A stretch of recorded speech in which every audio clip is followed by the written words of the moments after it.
Hello and welcome guys, स्वागत है हमारे यूट्यूब चैनल स्टडी स्क्वायर पे। आज हम क्लास 9 का यूनिट 3 देखने वाले हैं। ये पार्ट ए का है एंड इसका कोर्स कोड होने वाला है 402 एंड 417 एग्जैक्टली। ये आईटी एंड एआई दोनों के ही अंदर कॉमन सा सब्जेक्ट है, मतलब कॉमन सा चैप्टर और टॉपिक्स है। तो जो भी स्टूडेंट्स एआई सब्जेक्ट पढ़ रहे हैं एंड एज वेल एज जो भी स्टूडेंट आईटी टेक्नोलॉजी को पढ़ रहे हैं, दोनों का ही कंटेंट पार्ट ए का एग्जैक्टली सेम है, जो कि मैंने इसके सिलेबस वाले पोर्शन वाले वीडियो में ही बता दिया था। तो इस वीडियो में हम पार्ट ए के अंदर 6 सेशन को कवर करेंगे, क्योंकि ये जो चैप्टर है 12 सेशंस में डिवाइडेड है, जो कि बहुत ही लंबा हो जाएगा अगर एक वीडियो में कवर करेंगे तो हम पार्ट ए में, जो कि ये वाला है, इसको हम 6 सेशन में डिवाइड करेंगे। जैसे कि आप स्क्रीन में भी देख सकते हैं, session 1, session 2, session 3 and so on. तो चलो एक एक करके इसके कोर्स कंटेंट को देख लेते हैं एंड इसके बाद पार्ट बी भी आएगा, तो ओवरऑल हमारा चैप्टर खत्म हो जाएगा। सेशन 1 में आप देख सकते हो इंट्रोडक्शन टू आईसीटी है।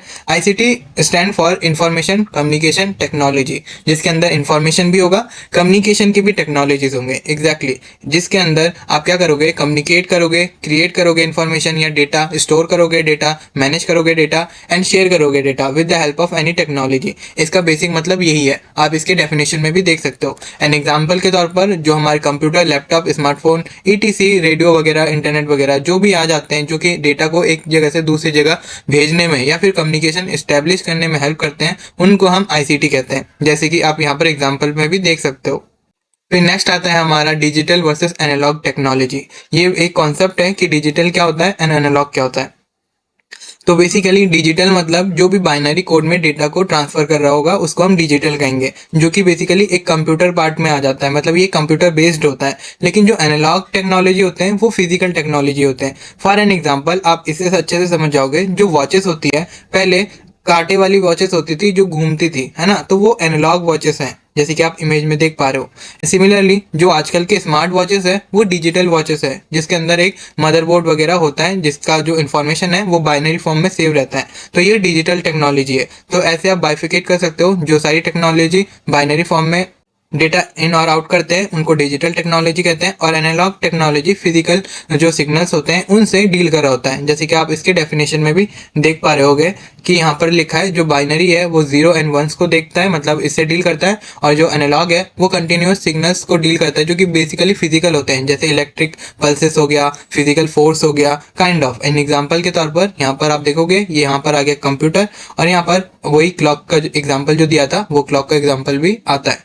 क्लियर है? तो ये कॉन्सेप्ट जो है अपने माइंड में रखना, क्योंकि इससे भी क्वेश्चन पूछ सकते हैं। एंड यहाँ पर की डिफरेंस यही है इनका कि डिजिटल जो है वो 0-1 की बातें सुनेगा, मतलब ये इसी फॉर्मेट में अपना डेटा ट्रांसफर करेगा, एंड एनालॉग जो है वो कंटिन्यूस सिग्नल्स पे डिपेंडेंट रहेगा। अब वो सिग्नल इलेक्ट्रिक हो सकते हैं, मैग्नेटिक हो सकते हैं, और फोर्स वगैरह हो सकता है। एंड अनदर पॉइंट, ये मोर एक्यूरेट होते हैं जो डिजिटल होते हैं, और एनालॉग जो होते हैं वो प्रिसाइज वैल्यूज को आपको दे रहा होता है। एंड डिजिटल में ये मॉडर्न डिवाइसेस को कवर करेगा, और एनालॉग में जो ओल्डर सिस्टम्स हैं उनको कवर करेगा। इतना तो आप भी आइडिया लगा सकते हो। फिर आता है हमारा नेक्स्ट, व्हाट इज इंफॉर्मेटिक्स। अब यूनेस्को की डेफिनेशन के according informatics is the science of designing and developing information systems. मतलब ये साइंस है जो कि डिजाइन करता है और डेवलप करता है इंफॉर्मेशन सिस्टम्स, जैसे रेडियो हो गया, हमारा स्मार्टफोन हो गया, इंटरनेट हो गया, इनको डेवलप और डिजाइन करने का काम होता है इंफॉर्मेटिक्स का।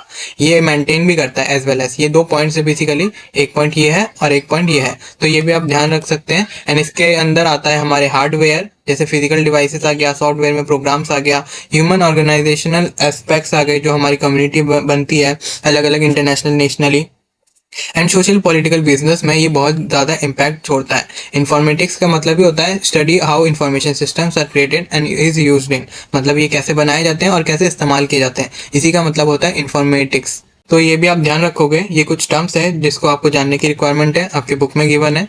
फिर आता है importance of ICT in our daily life. ये तो हो गए थे 2 टर्म, डिजिटल, एनालॉग और इन्फॉर्मेटिक्स क्या होते हैं। उसके अलावा जो हमारा मेन टॉपिक था आईसीटी, उसका इंपॉर्टेंस क्या है हमारे डेली लाइफ में। आपको भी पता होगा कि पहले के ज़माने में जो अपने दादाजी दादी जी थे, उनके ज़माने में इंफॉर्मेशन को शेयर करना कितना डिफिकल्ट था। हम चिट्ठी 1 महीने पहले भेजते थे और फिर जाके वो पहुंचता था, लेकिन अब 1 सेकेंड्स में पहुंच जाता है हमारा इन्फॉर्मेशन। तो ये टेबल तो किया है हमारे लाइफ में, वही यहाँ पर लिखा है कि जो आईसीटी है ये any time anywhere access to information provide करता है and helps in communication obviously with the help of email, chats and calls और video calls also, and support education, business and entertainment purposes. आप जो reel वगैरह देखते हो, आप online जो मेरी वीडियो देख रहे हो, बिजनेस के लिए जब आप फ्यूचर में बिजनेस करोगे उन सब में ही आप आईसीटी का तो इस्तेमाल करोगे ही। ये नेगोशिएबल नहीं है, ये मस्ट है। इसको तो आपको इस्तेमाल करना आना चाहिए ताकि आप फ्यूचर में भी हैंडी हो पाओ, इसीलिए ये सब्जेक्ट आपके कोर्स कंटेंट में दिया गया है।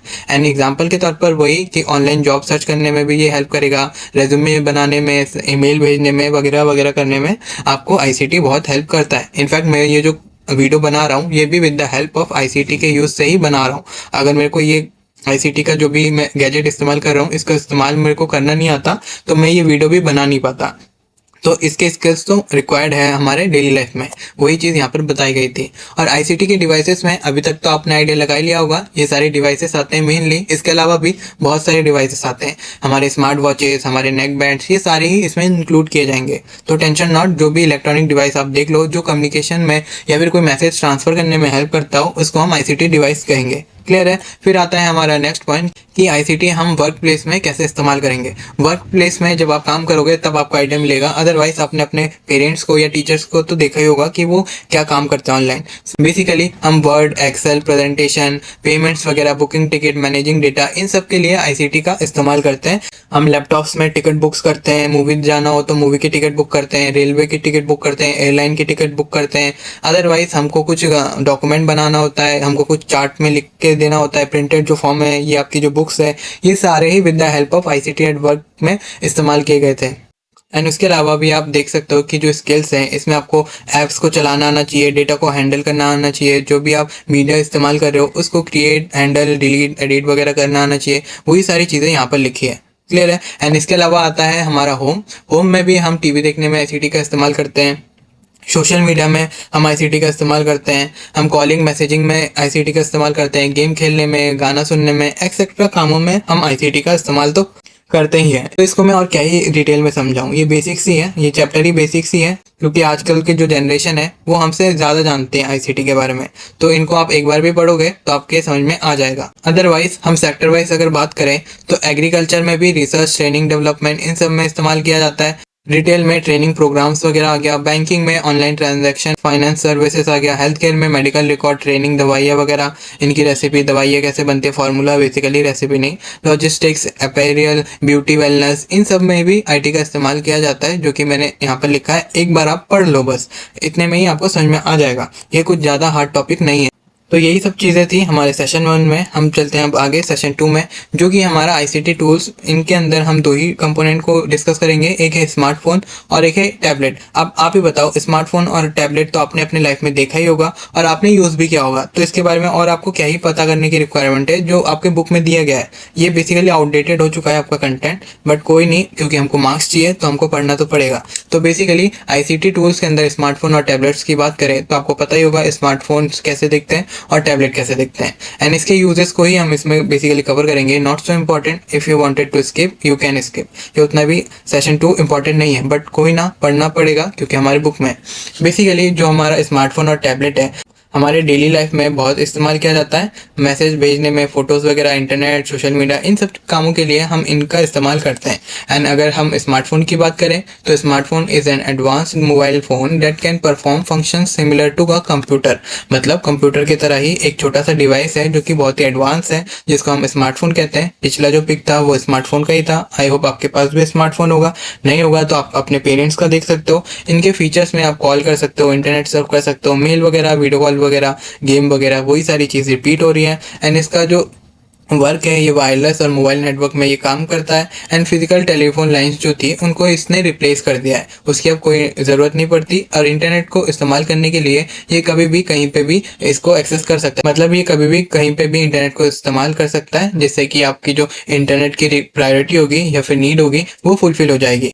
एंड इसके पॉपुलर ऑपरेटिंग सिस्टम्स आते हैं। ऑपरेटिंग सिस्टम्स क्या होता है ये हम डिटेल में पढ़ेंगे, बट फिलहाल के तौर पर आप इतना समझ लो कि ऑपरेटिंग सिस्टम्स जो स्मार्टफोन में डाले जाते हैं वो दो टाइप के होते हैं, एक एंड्रॉयड और एक एप्पल iOS, ये मेजरली पॉपुलर वाले हैं। इसके अलावा भी विंडोज़ मोबाइल करके भी ऑपरेटिंग सिस्टम्स आते हैं जो कि स्मार्टफोन्स में इस्तेमाल किए जाते हैं। अदरवाइज हम बात करें अगर टैबलेट की, तो आप पिक्चर में देख सकते हो ये बेसिकली फ़ोन का ही बड़ा वर्जन है, क्योंकि इसकी स्क्रीन ज़्यादा बड़ी होती है। मिनी कंप्यूटर भी कहा जाता है इसको, क्योंकि ये पोर्टेबल कंप्यूटर जैसे ही वर्क करता है। इसका फीचर यही है कि ये लार्जर स्क्रीन प्रोवाइड करता है। टच बेस्ड है, इनपुट जो भी होगा इसका टच बेस्ड होगा फ़ोन की तरह ही, और बाकी काम इसके फ़ोन की तरह ही होते हैं।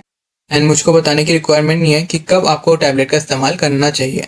ये बेसिक्स थे, बट कोई ना, देख लो एक बार। एंड इसके अलावा दो और आते हैं, टीवी और रेडियो। ये भी आईसीटी टूल्स हैं। रेडियो हम पहले सुना करते थे जब टीवीज नहीं थी, रेडियो को रिप्लेस किया टीवी ने। रेडियो में बस ऑडियो आता था, टीवी में ऑडियो प्लस वीडियो आता था। एंड फिर टीवी एडवांस होती गई, अब ओलेड टीवी करके आता है जो कि एडवांस वर्जन ऑफ टेलीविजन है, मतलब टीवी है बेसिकली। इसके अलावा हम बढ़ते हैं आगे एप्स में। बेसिकली फ़ोन जो है वो बंच ऑफ ऐप्स है। ऐप वो सारे सॉफ्टवेयर्स है जो कि एक पर्टिकुलर फंक्शन को परफॉर्म करने के लिए हम इस्तेमाल करते हैं। जैसे कॉल करने के लिए एक ऐप होगा, वीडियो देखने के लिए एक ऐप होगा, गाना सुनने के लिए एक ऐप होगा, काइंड ऑफ ऐसे ही अलग अलग काम के लिए अलग अलग ऐप्स होते हैं, और एक ऐप सारे भी काम कर सकता है। वही चीज़ यहाँ पर लिखा है कि ऐप बेसिकली सॉफ्टवेयर प्रोग्राम्स होता है जो कि परफॉर्म करता है कोई स्पेसिफिक टास्क। एंड एग्जाम्पल के तौर पर मैंने वो काम आपको बता ही दिए। अदरवाइज इसके अगर टाइप्स की बात करें तो इसको दो टाइप में डिवाइडेड किया गया है, एक है डिफ़ॉल्ट ऐप और एक है डाउनलोडेड ऐप। डिफ़ॉल्ट ऐप वो सारे ऐप्स हैं, जब आप फ़ोन खरीदते हो तब जितने भी ऐप्स आपको दिखते हैं आपके फ़ोन में वो सारे डिफ़ॉल्ट ऐप्स हैं, और उनको आप डिलीट नहीं कर सकते क्योंकि वो नेसेसरी वाले ऐप्स हैं, वो आपके फ़ोन में मस्ट होना ही चाहिए। तो उनको हम कहेंगे डिफ़ॉल्ट ऐप।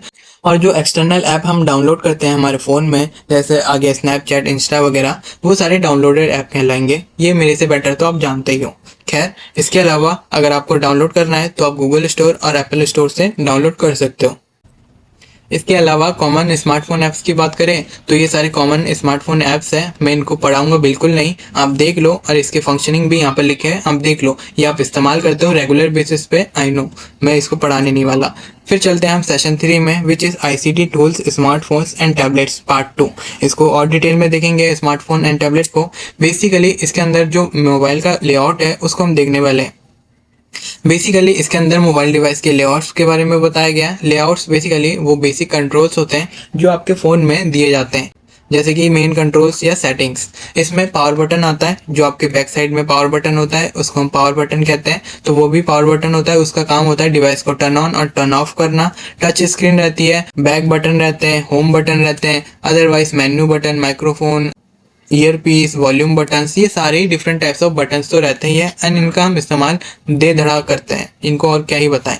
अदरवाइज कुछ बेसिक फीचर्स हैं जैसे Bluetooth, chargeable battery, wifi, touch screen, camera, clock, cellular network, GPS and etcetera. ये सारे भी हम इस्तेमाल करते हैं, एंड आई होप आपने किया भी है, तो इनको करते हैं स्किप। और एक आता है हमारा होम स्क्रीन, जो मेन स्क्रीन होता है उसी को कहते हैं हम होम स्क्रीन, जिसके अंदर सारे ही सॉफ्टवेयर आपको आइकन वाइज लिस्टेड दिख जाएंगे, जहाँ से हम एक जगह से दूसरी जगह या फिर एक ऐप से दूसरे ऐप को यूज़ करते हैं, उसी को हम कहते हैं मेन स्क्रीन या फिर होम स्क्रीन। वही चीज़ यहाँ पर थी।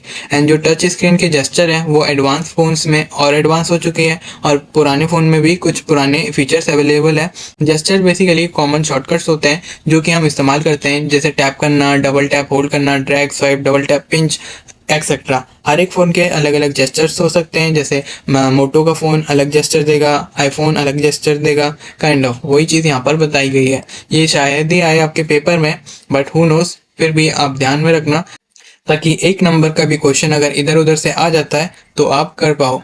क्लियर है? फिर बढ़ते हैं हम सेशन नंबर 4 में, parts of a computer and peripheral devices. तो इसको आपको ध्यान में रखने की रिक्वायरमेंट है। ये चैप्टर हो सकता है आपने ना पढ़ा हो, इसमें कुछ टर्म्स आपने पढ़ भी रखा होगा, लेकिन कुछ टर्म्स ऐसे भी होंगे जो आपने नहीं पढ़े होंगे।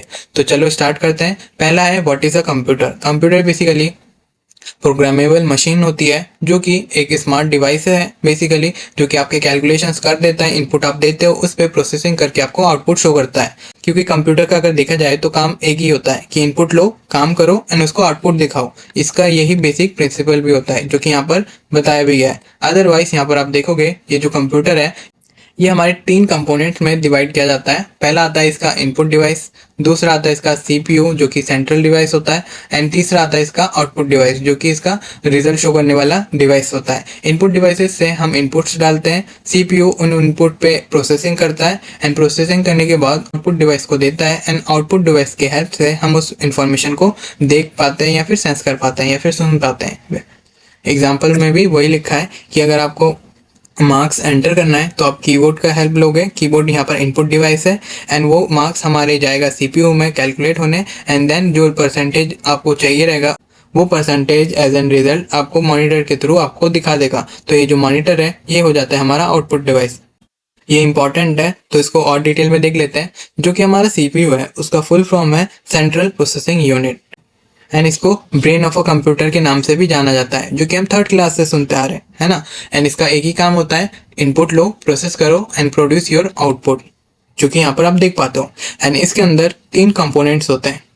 जी हाँ, कंप्यूटर के अलग कंपोनेंट है एंड सीपीयू के भी अलग कंपोनेंट है, तो कंफ्यूज मत होना। सीपीयू के 3 कंपोनेंट है, एक है सेंट्रल यूनिट, एक है एएलयू अरिथमेटिकल लॉजिकल यूनिट, और एक है एमयू मेमोरी यूनिट। तो ये 3 अलग अलग यूनिट सीपीयू के भी है। क्लियर है, जैसे कि आप इस इमेज में भी देख पा रहे हो। एंड इसके अगर कंट्रोल यूनिट की बात करें तो ये एक मैनेजर की तरह काम करता है, कोऑर्डिनेटेड सिग्नल्स को लाता है और वो एएलयू को देता है। एएलयू फिर उस कोऑर्डिनेटेड सिग्नल्स को लेकर अपना प्रोसेसिंग करता है, हिसाब किताब लगाता है, एंड जो भी इसका आउटपुट आता है वो मेमोरी में जाकर सेव करवा देता है। और कभी कभार मेमोरी से इनपुट भी एएलयू ही लेता है। तो मेमोरी का मेन काम है कि इनपुट लाना और इनपुट को सेव करना। ये बेसिक स्ट्रक्चर है हमारे कंप्यूटर सिस्टम का। आप इमेज में देखो, अच्छे से समझ जाओगे। फिर मेमोरी टाइप्स को अगर देखें तो रैम, रोम एंड फ्लैश आ जाता है। रैम बेसिकली टेम्पररी मेमोरी होता है, रोम परमानेंट मेमोरी होता है, और फ्लैश जो होता है वो पोर्टेबल होता है, एक्स्ट्रा मतलब मान लो। एंड इसके डिफरेंस में भी आप देख सकते हो, रैम ये टेम्पररी मेमोरी है, रोम परमानेंट मेमोरी है, एंड फ्लैश मेमोरी भी परमानेंट है। एंड जो रैम है इसका डेटा लॉस हो जाता है जब भी हम कंप्यूटर को ऑफ करते हैं, रोम का नहीं होता और फ्लैश का भी नहीं होता। रैम डेटा को इजीली चेंज कर देता है, और रोम में डिफिकल्टी आती है कि डेटा इजीली हम चेंज नहीं कर पाते, लेकिन फ्लैश में हम इजीली डेटा को चेंज कर पाते हैं। एंड जो यूज़ है इसका, ये रैम रनिंग प्रोग्राम में ही इस्तेमाल किया जाता है कि कोई भी अगर ऐप इस्तेमाल कर रहे हो तो वो पहले रैम में लोड हो रहा होता है, एंड जब भी हम कंप्यूटर को स्टार्ट करते हैं तो उसका जो मेन फ्रेम कंप्यूटर का जो कोड है वो हमारे रोम में सेव होता है। एंड फ्लैश मेमोरी तो एक्सटर्नल डिवाइस है, उसका रखना ना रखना कोई मैटर नहीं करता उतना। अदरवाइज इनपुट डिवाइस की बात कर लेते हैं। बेसिकली जो सारे ही डिवाइसेस कंप्यूटर में कोई इनपुट डालने में इस्तेमाल होते हैं उनको हम इनपुट डिवाइस कहते हैं। जैसे आप यहाँ पर डेफिनेशन में अगर देखोगे, devices used to enter data into a computer is called input devices. An example में keyboard, mouse, microphone, webcam, scanner. Otherwise यहाँ पर आउटपुट में वो सारी डिवाइसेस जो एज एन रिजल्ट आपको कोई डेटा शो कर रहा होता है उसको हम आउटपुट डिवाइस कहते हैं। जैसे monitor, printer, speaker, projector, ETC। ये हम 8 से पढ़ते आ रहे हैं, 6 में भी पढ़ा है, 7 में भी पढ़ा है, 3rd में भी पढ़ा है। आई गेस ये तो आपको पता ही होगा। फिर इसके अलावा भी कुछ डिवाइसेस होते हैं जो एक्स्ट्रा होते हैं, जैसे फ्लैश डिवाइस हो गया था, वैसे ही कुछ डिवाइसेस एक्स्ट्रा भी होते हैं जो कि होना ना होना उतना हमारे कंप्यूटर में इफेक्ट नहीं करता, क्योंकि बहुत सारी नेसेसरी डिवाइसेस होती है जिनके ना होने से कंप्यूटर ऑपरेट नहीं कर पाता।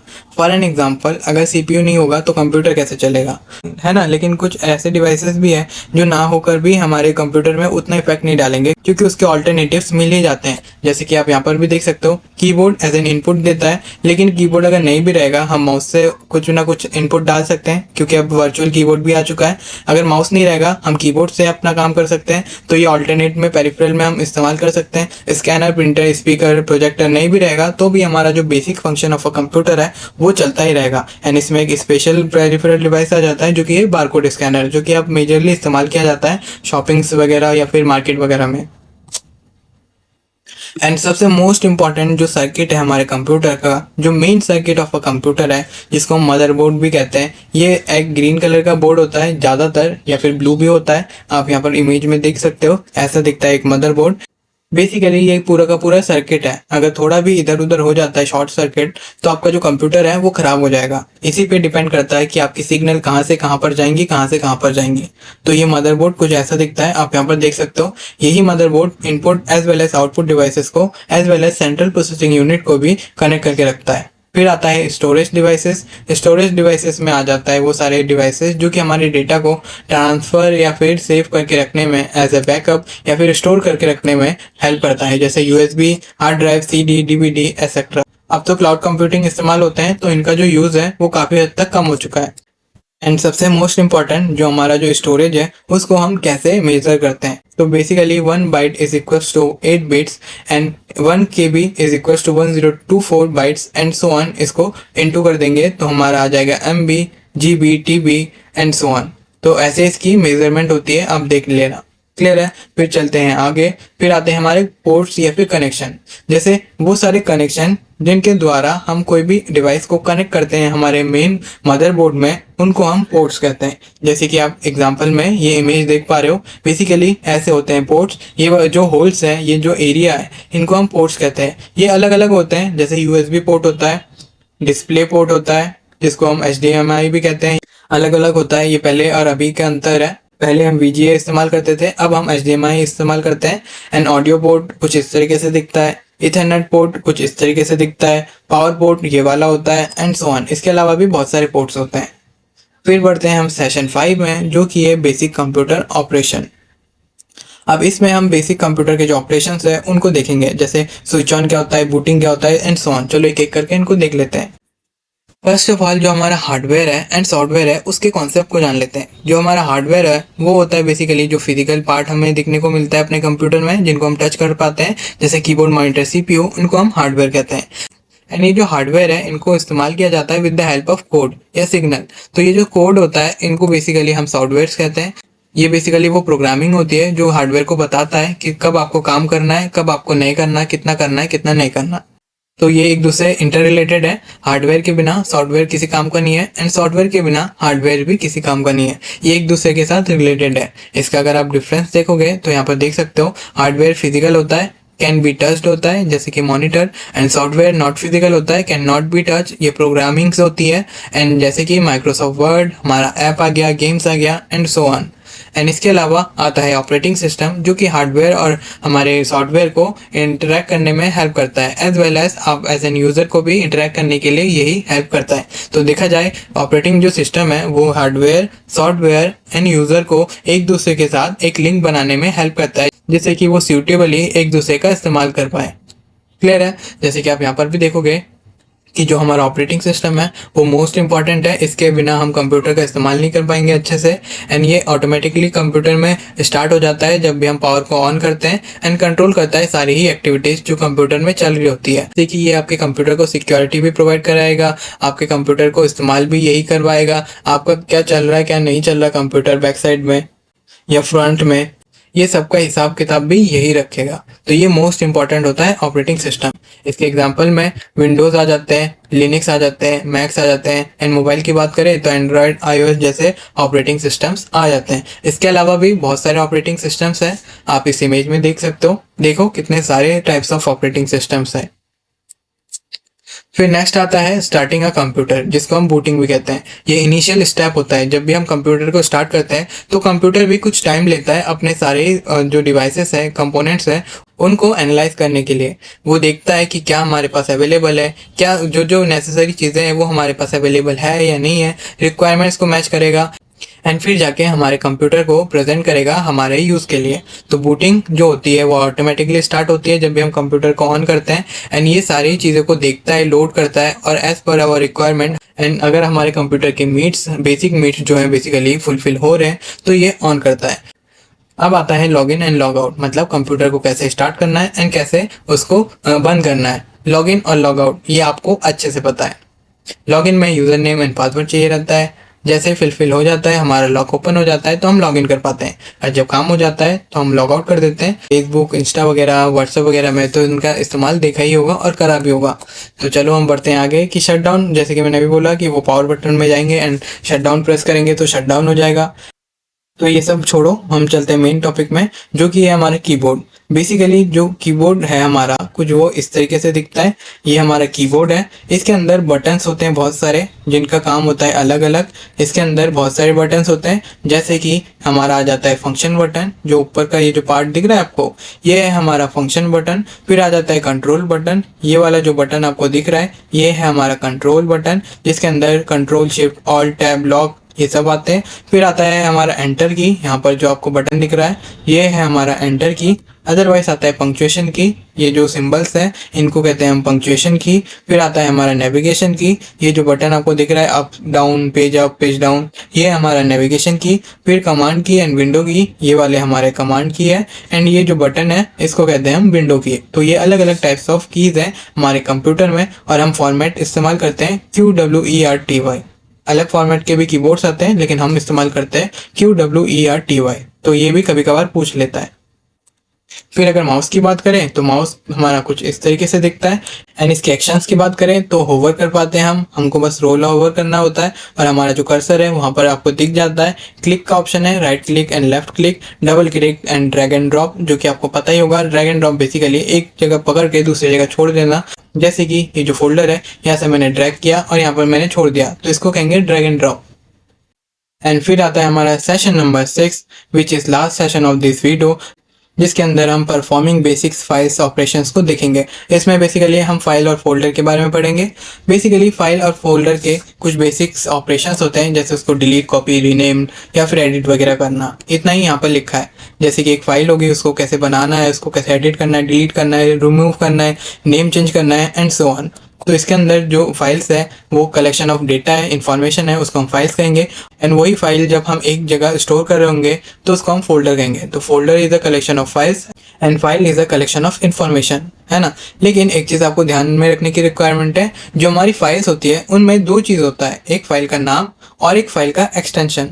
फाइल का नाम हम कुछ भी देख सकते हैं, लेकिन एक्सटेंशन डिपेंड करेगा फाइल के टाइप में।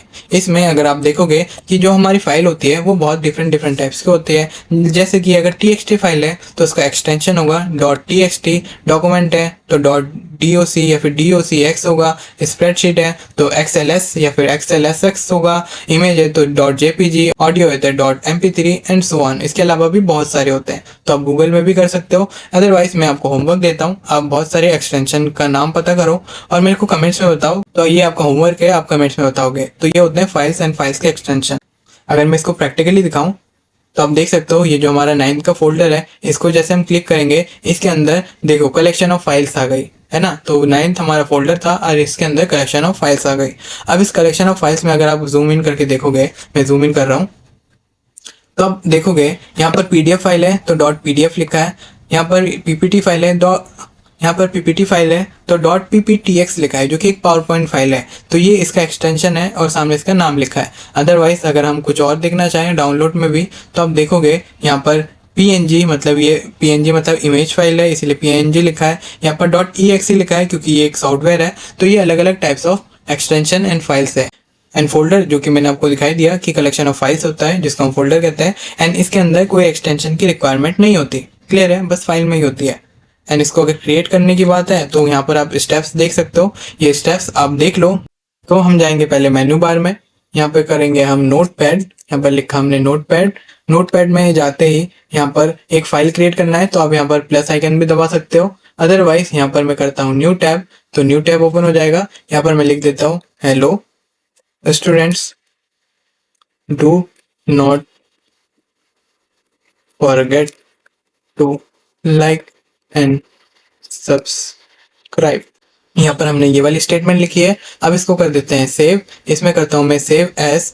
अब जैसे ही सेव एज करूंगा, इसको मुझे देना है लोकेशन, मैं दे देता हूँ ये 9th का फोल्डर, इसी के अंदर जाए, सेव एज करें। और अगर आप देखोगे यहाँ पर इसका नाम का पोर्शन है, यहाँ पर नाम में हम दे सकते हैं कुछ भी। मैं यहाँ पर हेलो दे देता हूँ इसका नाम। एंड लेटर ऑन आप देखोगे .txt यहाँ पर लिखा है। क्यों लिखा है? क्योंकि ये TXT फाइल फॉर्मेट है। आप करते हैं इसको सेव एंड इसको कर देते हैं यहाँ से क्लोज। अब जैसे ही हम अपने फोल्डर में आएंगे तो आप देखोगे यहाँ पर ये हेलो TXT फाइल क्रिएट हो चुकी है, दिख रहा है आपको। इसको जैसे ही करते हैं हम ओपन, तो आपको दिखेगा हेलो, ये वाला हमारा फाइल क्रिएट हो चुका है। तो ऐसे हम करते हैं अपने फाइल को क्रिएट। वही स्टेप्स यहाँ पर लिखे हैं, इसीलिए मैंने आपको जल्दी बता दिया, अदरवाइज आप यहाँ से देखो और पढ़ लो। फिर बेसिक्स ऑपरेशंस, जैसे कि मैंने वही चीज़ें बताया कि उसको क्रिएट करना, सेव करना, ओपन करना, कॉपी करना, रिमूव करना, डिलीट करना, ये सब बेसिक्स हैं, आप कर सकते हो। अदरवाइज आप यहाँ पर आओ, यहाँ पर क्लिक करो, यहाँ से रीनेमिंग कर दो, तो आपको यहाँ पर दिख रहा है एडिटिंग का ऑप्शन आ गया, आप रीनेम कर सकते हो। एंड देखो ये रीनेम हो चुका है। अदरवाइज यहाँ पर राइट क्लिक करो, यहाँ पर भी रीनेम का ऑप्शन, कॉपी का option, cut, delete, share and so on, सारे ऑप्शन आपको दिख जाएंगे। तो यही थे basic operations of a file. अब कर देता हूँ इसको कट, जो कि यहाँ पर लिखे हैं। एंड इसके अलावा कुछ मोस्ट इंपॉर्टेंट शॉर्टकट्स हैं जो आपको याद करना है, और ये आपको करना ही करना है। इससे 3 सवाल आते हैं 3 नंबर के, और ये मस्ट है, इनसे आएंगे ही आएंगे। Undo for Ctrl+Z, redo for Ctrl+Y, select Ctrl+A and so on. ये बेसिकली शॉर्टकट्स हैं एंड इनके फंक्शंस आपके राइट में लिखे हैं। अगर आप Ctrl+Z करोगे तो कुछ लिखा हुआ चीज़ अनडू हो जाएगा, Y से वो चीज़ दोबारा रिपीट हो जाएगा, Ctrl+A सारी ही चीज़ों को कॉपी करता है, मतलब सिलेक्ट कर लेता है बेसिकली।